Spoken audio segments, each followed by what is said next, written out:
hablaremos de terror, de nuestro ciclo de lectura de manga. Y bueno, como mencionó el profesor, vamos a hablar acerca del manga Highlight de Masasumi Kazuyama. Ahora me gustaría mencionar que, un poco siguiendo la dinámica del círculo de lectura, más que dar un análisis que trate de como que dar una única lectura del manga, lo que también queremos es dar unas claves de lectura para que... ¿Y ahora sí? No sé. Ya. Lo que también queremos dar son como claves de lectura para que ya cada uno pueda dar una profundización del manga por su propia cuenta y también tener propias interpretaciones. Bueno, entonces voy a empezar primero haciendo una introducción al mangaka. Bien, Masasumi Kazuyama es un mangaka de Hokkaido, Japón. Él debutó en el 2001 con la historia titulada Two Dogs y después en 2002 hace una colaboración con Kentaro Famitsu para publicar la serie Extreme. Sin embargo, en 2003 trabaja con el mangaka Giorgio Barri como su guionista para dar la mejor obra, que lo reconocen, que es Rainbow Nisha Rokubo no Shichinin. No sé si la mayoría lo habrá visto, pero también ha sido adaptado a anime y trata acerca de estos presos. Bueno, sin embargo, en 2008 queda pausada y en este plazo de tiempo, Kazuyama tiene un tiempo para poder crear el manga Cancel Reto en 2009, que también recibe una adaptación ya a película. Y este manga es muy curioso porque nos habla acerca de una epidemia a lo COVID, solamente que lo hizo en el 2009. Es muy interesante, la verdad. Y ya en 2010 es que él se introduce en este género del terror con su manga de único tomo llamado Hideout. Este es el único manga que él ha trabajado con toda la temática del terror. Y posteriormente a ello, en 2011, inicia sus obras más recientes como Bestiarios, que creo que es algo que la mayoría conoce, y Green Blood.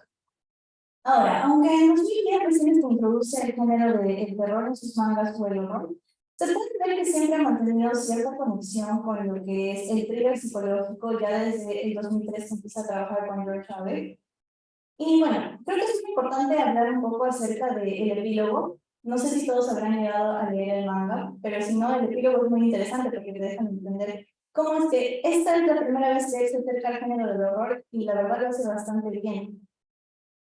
Entonces, para resumir un poco Hideout, vamos a hablar de él a través del thriller psicológico y cómo funciona este en el manga. Hideout nos cuenta la historia de Seiichi, que es un hombre que viaja con su mujer a una isla paradisíaca de la que se cuentan macabras historias. Con la intención de mejorar su relación, que ha experimentado graves bajas tras la muerte de su hijo, la verdadera intención de Seiichi queda revelada y es que quiere matar a su mujer y ocultar el cadáver de forma que pueda empezar una nueva vida en su suelo.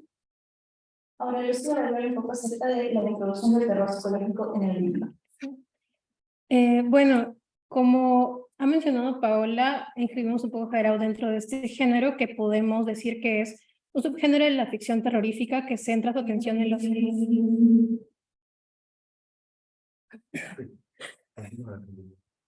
los temores de los personajes, sus culpas, creencias y supersticiones.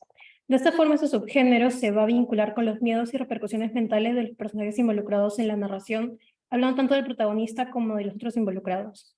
Como segundo punto, el terror psicológico nos muestra lo retorcida que puede ser la mente humana, por lo que nos sumerge como espectadores o lectores, en este caso, al desconcierto. Para ello es importante mostrar el progreso de la degradación mental de los personajes y sus repercusiones dentro de la historia y a lo largo de la misma. A diferencia de obras en que el motivo de causa puede ser una presencia sobrenatural, como sea un monstruo, vampiros, hombres lobo, lo que aquí ocurre es que el motivo del miedo es la presencia del ser humano. El miedo se produce a partir de identificar lo monstruoso en el ser humano. Y es en ese sentido que se puede pensar que los rasgos que se mantienen.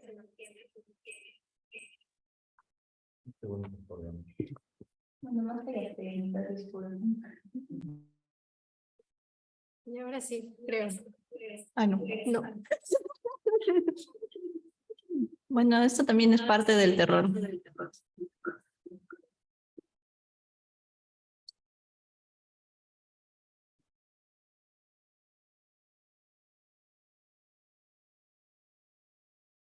No sé. A ver, prueba a dejar la computadora.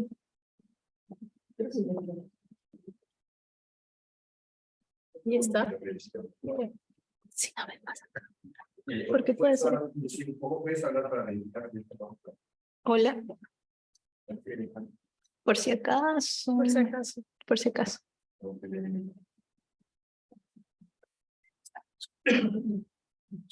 Sí.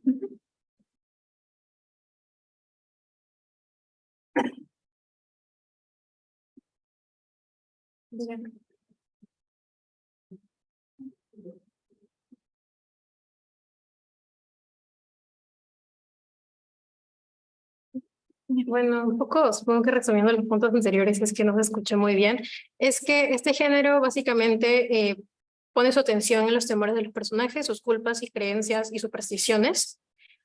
Por otro lado, un factor importante es que lo que va a dar miedo en estas obras no son presencias sobrenaturales como pueden ser hombres lobo, vampiros o fantasmas, sino es el ser humano y cómo es que el monstruo se identifica en el ser humano.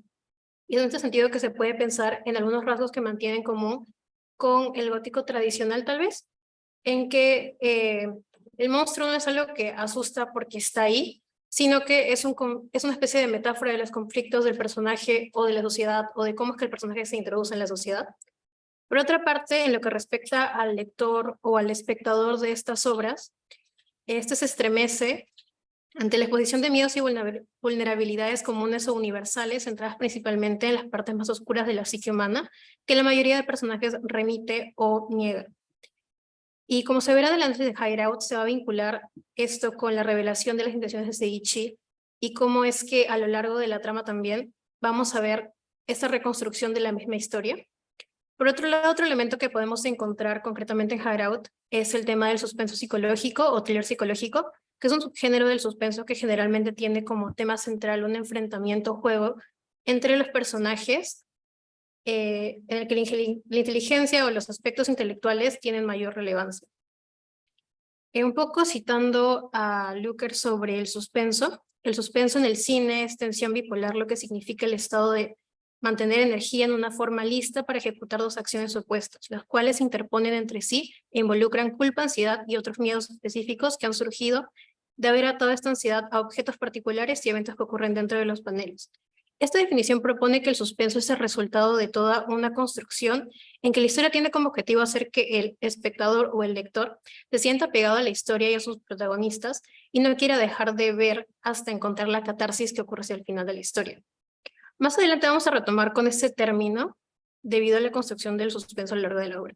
Ahora un poco hablando de nuestra lectura del manga, consideramos importante algunos rasgos de la estructura como pueden ser la metatextualidad y como mencionamos esta relación entre el terror psicológico y el thriller psicológico. En primera instancia sabemos que Seiichi, el personaje principal, es un escritor que ha perdido su empleo y la historia nos cuenta que lo último que tiene en su trayectoria es un estado de desolación completo. A cierto punto se juega mucho con la veracidad de los hechos, ya que la historia parece que ocurriese, digamos que de forma certera, sin ningún tipo de intervención subjetiva, pero nos damos cuenta poco a poco que el narrador es poco confiable y eso está muy relacionado con su psique. Ahora hablando un poco también de la estructura y ya concretamente de la metatextualidad, lo que básicamente definimos como metatextualidad es la relación que existe entre un texto y otro que habla sobre este primer texto. En el caso del manga, en el caso de esta obra, el manga que nosotros leemos como lectores está por un lado y por otro es el libro que aparece al inicio del manga y que se encuentra en medio del bosque. Es en esta relación que damos cuenta del funcionamiento de la ficción como un artificio que es construido y por ende que es posible de ser interpretado. Y es a partir de la idea de que esto puede ser interpretado que encontramos una falta de completa veracidad en los hechos que se están contando, una completa falta de objetividad. La narración de estos hechos está contada mediante lo que Seiichi quiere que sepamos de la obra. Al inicio, por ejemplo, tenemos un poco de información sobre dónde se encuentra, qué es lo que le ha ocurrido dentro de esa cueva, pero no sabemos nada sobre su pasado, por ejemplo. Una cita que es muy importante hacia el inicio es: todo empezó aquel día, eso es, si no recuerdo mal, mi mujer y yo vinimos a esta isla de viaje, porque todos queríamos sanar las heridas de nuestros corazones. Era un viaje de esos. De este modo, la revelación de los hechos está mediada por el orden en que Seiichi quiere que sepamos las cosas, entre los eventos del pasado que posteriormente se van a ir ahondando mucho más hasta que reconstruyamos toda la historia. y lo que está ocurriendo, digamos que en un tiempo mucho más presente. Este juego sobre la falta de objetividad y la mediación de las emociones de Seiichi se va a vincular con que también tenemos que la historia es narrada en primera persona. Hay muchos paneles en la historia en que vemos esas partes que serían lo que él dice en el libro y que también se relacionan mucho con cómo es que él se enfrenta a las situaciones que le causan miedo y perturbación. Y también como parte de esa perturbación, vemos que hay esta estabilización del estado de Seiichi por sus emociones y que también, como más adelante vamos a mencionar, vamos a ahondar, mejor dicho, vamos a ver que esta degradación de la psique también está relacionada con la degradación de su propia apariencia. Y finalmente, a lo largo del manga, lo que vemos es que el personaje cae en una locura. Incluso podemos pensar que los recuerdos del pasado están cegados por su propia memoria y la manera en cómo está procesando los eventos traumáticos que, como se menciona en verdad desde un inicio en la historia, es con la pérdida de su hijo. Ahora Paola les va a hablar de la psique de Seiichi. Bueno, es muy interesante ver que toda esta historia esté narrada en primera persona y eso permite entonces ahondar un poco más en la psicología del personaje principal, que en este caso es Seiichi. Tanto que consideramos que hasta cierto punto la propia mente del personaje es incluso un personaje más. Y en el terror psicológico lo más interesante es la construcción del personaje y la personalidad que éste adquiere a través de las situaciones que podemos denominar como traumáticas. Seiichi se considera un personaje en el que su psicología interior se vuelve lo más interesante, pues está construyendo en base a lo que es su respuesta del trauma y a la situación de supervivencia en la que va a vivir dentro de esta cueva con el monstruo. Como lectores, nosotros llegamos a pensar que Seiichi está loco, porque desde el prólogo no es normal que alguien decida asesinar a su esposa. Y no es sino hasta que más adelante, cuando se nos revelan los verdaderos motivos ocultos del viaje. Todo es un plan macabro que planea Seiichi y lo hace en su mente. Por ello, el miedo más grande es aquel que reside en la mente, pues altera la percepción de la realidad y la imaginación. Por ello es que también consideramos importante hablar acerca de esta metatextualidad y la importancia de que tal vez todo esto es un producto ficcionalizado de Seiichi para su libro o que pueda ser real.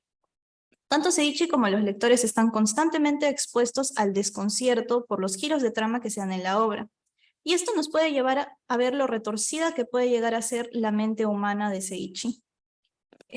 Bueno, otro punto es que, como mencionan, bueno, a nivel del trauma, el conflicto se desata por el sentimiento de culpa de Seiichi tras la muerte de su hijo Jun. Seiichi es un personaje que está atormentado por el trauma de la pérdida de su hijo y la culpa social impuesta sobre él por parte de los suegros, conocidos de la familia y por Miki, su esposa. Esto concretamente se ve en la parte del funeral. Esta angustia lo deja vulnerable y no nos permite ver las partes reprimidas de su pensamiento que se condensan en la respuesta cruel y violenta que ejerce Seiichi por medio del asesinato a sus suegros y el plan de asesinato a Miki. Las críticas que recibe durante el funeral de Jun se van a convertir en el detonante que lo lleva a decidir que ya no va a actuar conforme a las exigencias sociales, sino a partir de sus deseos. El intento por satisfacer sus deseos, que poco a poco se tornan compulsivos, lo lleva a cometer actos violentos y crueles. Al alejarse del contacto con el grupo social e internarse en la cueva, no solo intenta olvidar lo que ha pasado, como menciona en el inicio de la obra, este intento de olvidar y seguir adelante, sino que también entierra todo el pasado. Para Seiichi, alejarse de los mandatos sociales le da una especie de liberación, y es en este momento en que se da cuenta de que permanecer en lo oculto de la cueva le permite aislarse, escapar de las exigencias sociales, y al mismo tiempo llega a comprender a este hombre que lo intenta matar ni bien entra a la cueva.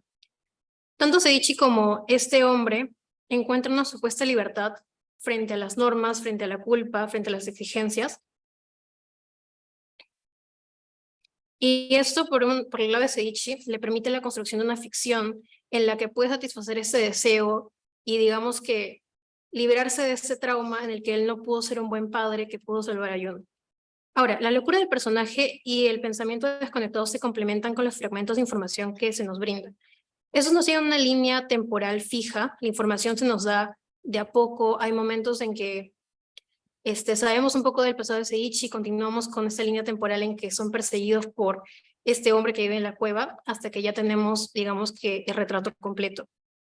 Esto juega mucho con la incertidumbre, hay muchos vacíos de información que van a crear una especie de clima que propicia el suspenso para los lectores.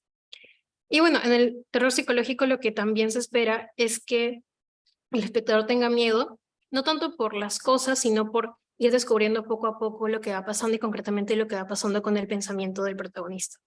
Ujú. Este miedo, como se menciona, es creado a través de la idea del suspenso. La información se va revelando de poco a poco, creando un clima de angustia y ansiedad para lo que sabemos que va a ocurrir. No sé si la mayoría está familiarizado con el cine. ¿Sí? Bueno, yo creo que una forma muy interesante para hablar acerca del suspenso es el ejemplo que propone Hitchcock, que luego más adelante va a ser traído a la literatura con la presencia de Donna Tartt. Y es que pensar en que ahorita Lucía y yo podemos estar hablando tranquilamente y para ustedes ven que debajo de la mesa hay una bomba. Entonces, esta bomba tiene un temporizador invisible para nosotras, pero sí para ustedes, y ustedes saben que a cierto tiempo la bomba va a explotar. Lucía y yo seguimos conversando tranquilamente y ustedes se van a quedar pensando en qué momento se van a dar cuenta de que la bomba va a explotar. ¿Cómo va a explotar? ¿Qué van a hacer? ¿Deberíamos avisarles o no? Entonces, esta es la idea que se va creando del suspenso. Los lectores nos vemos aferrados a la historia. Y en el caso de Hideout, como lectores estamos aferrados a la historia que nos cuenta Seiichi porque es adictiva y es intrigante. No tenemos idea de qué hace en este lugar, sin embargo sabemos que está ahí siendo torturado. ¿Cómo llegó? No lo sabemos y no podemos confiar en lo que él nos dice. No sabemos quién es este monstruo que lo secuestró y por qué hay una mujer o un niño que están encerrados con él ahí abajo. Toda esta trama es lo que se vuelve interesante y adictivo para nosotros y que se va revelando poco a poco con los gajos de información que nos va dando el autor, ya sea el propio mangaka o Seiichi. Cuando pensamos en el desarrollo de una película de terror, sabemos que existen siempre una serie de eventos que causan duda en los personajes y que hacen que el protagonista empiece su propia investigación acerca de lo que está ocurriendo en verdad. Esto es lo que conocemos como la acción, y en el caso de Hideout, esta se ve motivada por el retorno de la muerte de Miki, que es la esposa de Seiichi, y este retorno incluso se vuelve algo ominoso para el propio protagonista y para nosotros los lectores, y también por la aparición de este monstruo. Pasamos entonces a lo que es el enfrentamiento, y en las historias de terror tiene una estructura muy similar a la de los relatos tradicionales, es decir, que viene después del viaje del protagonista. Llega la hora de la confrontación con el antagonista. Y en este caso sería como que la confrontación con el monstruo. Sin embargo, en esta historia de Hideout, ¿podríamos decir que existe un antagonista en la obra? ¿O quién podría ser este antagonista? ¿Podría ser el monstruo? ¿Podría ser Miki? ¿O podría ser incluso la propia mente de Seiichi? Es muy complejo hablar de la víctima y el victimario. No se puede pensar en la idea de que existe una víctima y victimario como tal. Al inicio del manga podemos pensar que Seiichi es el victimario porque quiere matar a su esposa. Entonces Miki se transformaría en la víctima. Sin embargo, con los acontecimientos que se nos van mostrando, vamos a ver que en realidad Miki no es tan buena como pensamos. O eso es lo que Seiichi nos está haciendo creer. Entonces, como lectores, dejamos de tener empatía con ella.